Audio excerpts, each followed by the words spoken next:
आपको राजनीति में, देश के संविधान में एक ही धर्म क्यों दिखता है, एक ही पंथ क्यों दिखता है निशाने पे? 3 तलाक, क्या आपके यहाँ हिंदू में सबसे ज़्यादा तलाक़ें नहीं होती है क्या? फिर देख रहा था ये तमाम यूनिफॉर्म सिविल कोड की आड़ में ये तमाम लोग ऐसे लोग हैं ना जो हमारे देश को खोखला करना चाहते हैं भाईचारे के लिए, जो मोहब्बत की पैगाम से चलने वाला देश उसको क्या कमज़ोर करना चाहते हैं। हमारे जिस तरह से ये कलम और किताब को छीनकर हमारे हाथ में धर्म का झंडा और तलवार दिया जा रहा है, वो झंडा और तलवार देश में तालिबान बनाने के लिए एक संकेत है, देश को एक दंगाई देश बनाने के लिए एक संकेत। वही लोग है, हमेशा देश को टुकड़ा किया है इन लोगों ने। हिंदू महासभा की बात कर रहा हूँ, उसके बाद जनसंघ बनाया, उसके बाद जनता पार्टी बनाया, उसके बाद भारतीय जनता पार्टी। ये लोग नाम बदलने में अपना विश्वास रखते हैं, काम करने में विश्वास नहीं रखते हैं। देश में जहाँ बीजेपी शासित प्रदेश है वहाँ पे शोषण नहीं हो रहा, दलित के मुंह में पेशाब कर दिया जाता है, महिला और बेटी का रेप करके उनकी हत्या कर दी जाती है, घर गिरा दिया जाता है। मंदिर के आड़ में आपने देखा नहीं, घर गिरा, क्या वो मानवता का हनन नहीं? क्या उनको बराबरी से रहने का अधिकार नहीं है क्या? लेकिन 1970 में आपने जमीन भूमि बिल अधिनियम करके आप अंबानी और अडानी को जमीन देता तो 370 हट गया। इसी तरह से यूनिफॉर्म सिविल कोड का कर रहे हैं ये लोग। सुमित जी कैसे देख रहे हैं कि उत्तराखंड में यूसीसी लागू हो रहा है यूनिफॉर्म सिविल कोड, कैसे देख रहे हैं आप इसको? देखिए, यूनिफॉर्म सिविल कोड का जो हल्ला ये जो बोल रहे हैं पूरे देश में, पहले ये भारतीय जनता पार्टी के जो आका हैं उनसे मैं ये कहना चाहता हूँ, यूनिफॉर्म सिविल कोड का मतलब आपको पता है क्या? आप यूनिफॉर्म सिविल कोड के माध्यम से एक धर्म पे जो टारगेट कर रहे हो कि उसी धर्म में बस शोषण होता है, तो मैं आपसे ये पूछना चाहता हूँ, इसी समानता बिल के तहत आपसे पूछना था, आपके ही हिंदू धर्म में कितनी कमियाँ हैं? तमाम बातें कर रहा हूँ। बच्चों का अधिकार पहले से ही है, नहीं है क्या? पहले से ज़मीन पर अधिकार पहले से ही होता है। आप ऐसा क्या नया चीज़ लाना चाहते हो?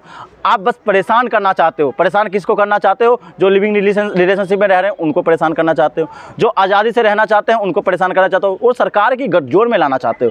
आज देख लीजिए, आप यूनिफॉर्म सिविल कोड की उसी से वही उत्तराखंड सरकार बात कर रही है, लेकिन उस उत्तराखंड सरकार की नज़र हल्द्वानी पर नहीं पड़ती है, जहाँ पे मानवता का हनन हो रहा है।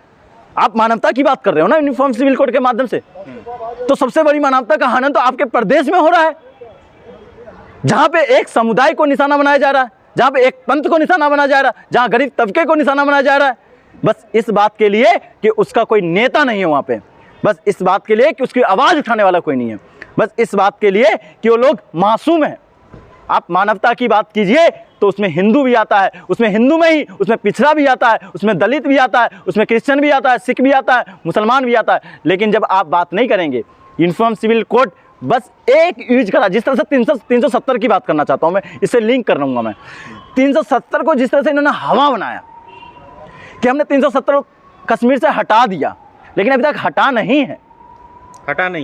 भूमि बिल लाया गया था, और वो भूमि अधिनियम बिल इसलिए लाया गया था 370 में संशोधन करके कि अंबानी और अडानी को कश्मीर की जमीन सौंप दी जाए, इसलिए लाया गया। इसलिए 370 में बस संशोधन किया गया था।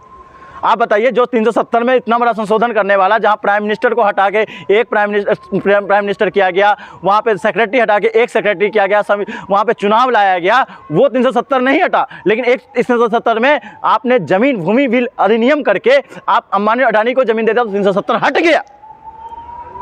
इसी तरह से यूनिफॉर्म सिविल कोड का कर रहे हैं ये लोग। ये यूनिफॉर्म सिविल कोड की आड़ में आपको ये दिखाना चाह रहे हैं कि हम यहाँ पे जनसंख्या नियंत्रण भी कानून हो जाएगा इसी के दायरे में रह के। ये तमाम लोग बातें कर रहे हैं इसी चीज़ में, मैं बात इसलिए कह रहा हूँ। एक धर्म पे निशाना भी बना रहे हैं।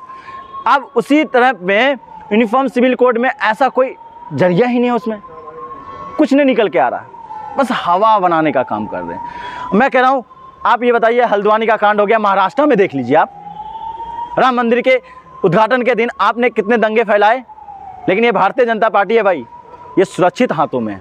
ऐसा भारतीय जनता पार्टी कहती है, देश की जनता नहीं कह रही है। अब यही भारतीय जनता पार्टी है। तमाम वो बातें करना चाहूँगा मैं, जहाँ ये मानवता की बात करते हैं, जहाँ CNRC 3 तलाक इन सब की बातें करती है। मैं पता आपको राजनीति में, देश के संविधान में एक ही धर्म क्यों दिखता है, एक ही पंथ क्यों दिखता है निशाने पे? 3 तलाक, क्या आपके यहाँ हिंदू में सबसे ज़्यादा तलाक़ें नहीं होती है क्या? मैं आपसे पूछना चाहता हूँ। सीए एनआरसी की बात करें, सिटीजनशिप की बात करें, अवैध घुसपैठिए के तौर पे आप ये बताइए, मुसलमानों से ज़्यादा रोहिंग्या मुसलमानों से ज़्यादा क्या हिंदू लोग नहीं है? क्या उनको कहाँ आप जगह, हिंदू लोगों को आप तो सुरक्षित करने का काम करते हो, लेकिन वो डिसाइड नहीं करो कौन सी कास्ट में जाएंगे। हिंदू कहाँ से आ रहे हैं? आप ये इन्हीं के लोगों में कहना ना कि हमारे जो हिंदू लोग जो है बांग्लादेश में परेशान हो रहे हैं, पाकिस्तान में और अफगानिस्तान से परेशान होकर जो भारत में जो रहना चाहते हैं, उनको हम सीएनआरसी के दायरे से बाहर रखेंगे। तो मैं उनसे ये पूछना चाहता हूँ, अगर उनको इनसे बाहर रखोगे तो वो हिंदू में कौन सी कास्ट में रखोगे, ये तो बता दो, क्लेरिफाई कर दो हमें। लेकिन आप एक धर्म को टारगेट करने के लिए, उनकी भावनाओं को आहत करने के लिए हमेशा कुछ ना कुछ करते रहते हो। मैं यही बात कहना चाहता हूँ, आपको कानून व्यवस्था पर इतना ही विश्वास है, आप चाहते हो कि जनसंख्या नियंत्रण कानून की बात करते हो आप कि हम उनसे जनसंख्या पर नियंत्रण कर लेंगे इन तमाम कानूनों को लाकर। तो मैं आपसे ये पूछना चाहता हूँ कि आपके ही राज्य में, आपके ही देश में, जहाँ जहाँ बीजेपी शासित प्रदेश है, वहाँ पे शोषण नहीं हो रहा? दलित के मुंह में पेशाब कर दिया जाता है, महिला और बेटी का रेप करके उनकी हत्या कर दी जाती है, घर गिरा दिया जाता है। मंदिर के आड़ में आपने देखा नहीं, घर गिरा, क्या वो मानवता का हनन नहीं? क्या उनको बराबरी से रहने का अधिकार नहीं है क्या?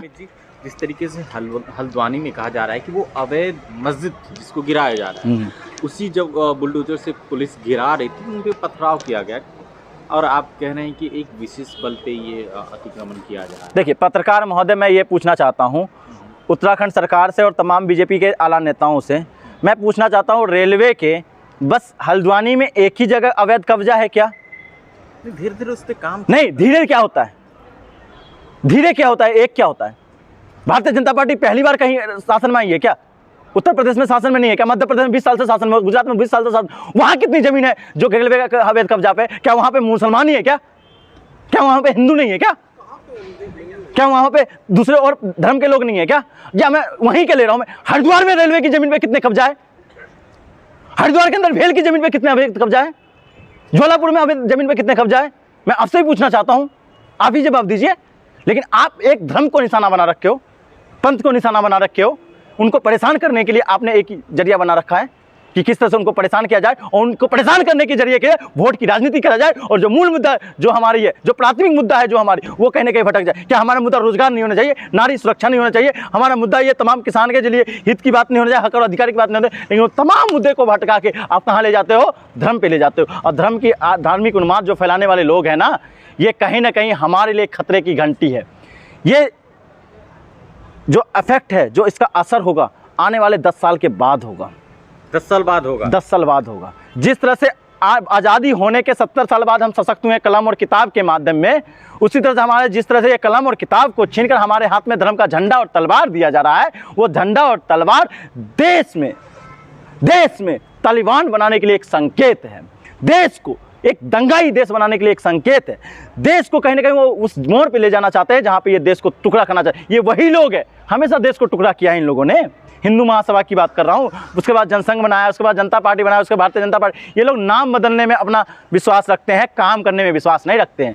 आज मैं कल ही देख रहा था, आप यूनिफॉर्म सिविल कोड का मीडिया तलर से चला रहा है, इसका ये फायदा होगा, उसका ये फायदा होगा, इसका ये फायदा होगा, लेकिन 10 साल का जो मोदी जी का कार्यकाल है उसको नहीं बताएगा। उसमें मीडिया क्या बता रहा है? बता, नेहरू जी ने ये किया था, लाल बहादुर शास्त्री जी ने ये किया था, इंदिरा गांधी जी ने ये की थी, मनमोहन सिंह जी ने ये किया था। अरे भाई, 10 साल आपको शासन मिला है, आपको रिपोर्ट कार्ड देना होता था, आपका जिम्मेदारी था 10 साल में आपने क्या करके दिया देश की जनता को। लेकिन आप 2 घंटे की अभिभाषण में बस आप यही सब काम करते रहे कि आरक्षण का खेल खेलता रहे, धर्म का खेल खेलता रहे, बस यही खेल चलता रहेगा देश के अंदर। और मुद्दा नहीं है क्या हमारे देश में? जाति और धर्म की राजनीति चलेगी क्या हमारे देश में? मुद्दों पे बात कीजिए ना, संविधान को कैसा रक्षा किया उस पर बात कीजिए ना।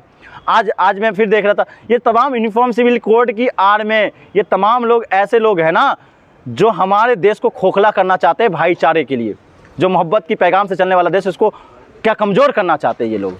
और ये बात, आप बराबरी की बात करते तो मैं मानता, मैं मानवता की बात करते, मानवाधिकार एक तरफ हनन हो रहा, मणिपुर आपको दिखता नहीं है, आपको तमाम वो राज्य दिखते नहीं हैं, छत्तीसगढ़ के वो आदिवासी लोग नहीं दिखते हैं आपको, जो आंदोलन पर बैठे हुए हैं जंगल बचाने के लिए, लेकिन एक अडानी को खुश करने के लिए आप कुछ करते नहीं हैं।